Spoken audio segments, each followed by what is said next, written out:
Moving on now, between Sundays, public holidays, gratuity fees, we're almost never just paying for what we're buying. In fact, Australians are losing almost $1 billion a year to surcharges. But there is an end in sight, with the government now promising to crack down on sneaky surcharges by 2026.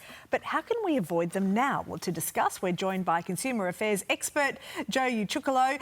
Lovely to see you. OK, so break it down for us. How much are we paying in surcharges? Like you mentioned, Matt, it's between $1 and $4 billion across Australia, which breaks down to about $140 per cardholder. And if you have 3 of those in your house, that could be $420 a year, just in surcharges.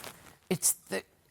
I want to call it the great swindle, Jo, isn't it? Because we all do it. We get there and you just think, OK, I've just got to cop these. I'm not going to stand there and have an argument about surcharges at the till. But that is a staggering sum you're talking about. It is, and it's really a convenience surcharge. So, look, this has been on the radar for about 10 years now around how surcharges are charged. But what we're seeing now, after COVID, we're using a lot more digital payments, so it's really obvious. And also, they're not being adequately disclosed to us before we go to make that payment. That's really what's and you can't pay cash, really, can you, Mon? Lots of places don't take it. They look at you like so you're how not can right. we avoid it? So there's 3 ways that you get charged these surcharge. There's EFTPOS, there's debit and there's credit. EFTPOS can be 40% cheaper, so inserting your card rather than tap and go will likely save you money.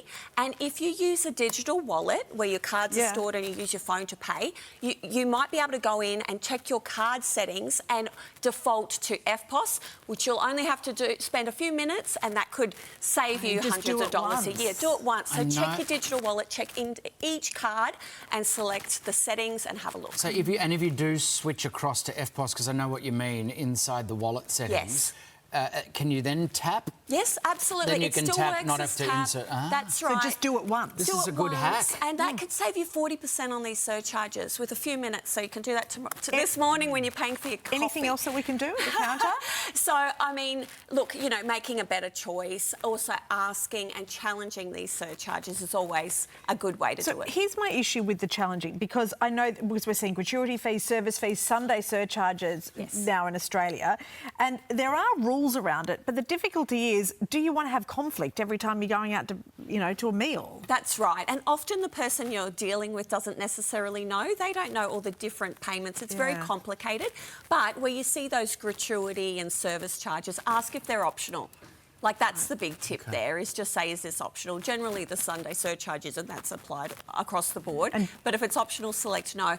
And it should be included in the price if it's a mandatory And surcharge. don't ask before you get your meal. Yeah. You don't want it spatting. Are you pro-conflict philosophically, or you're ambivalent? No, I'm anti. You're anti-conflict. Yeah. I'd be more likely just not to go the next time. Maybe you and I should go for lunch. I'll show you how it's done. OK, that'd be amazing. Yes, I'd love that. Deep respect for people that actually challenge it. All right, Jo, thank you. Thank you. Well,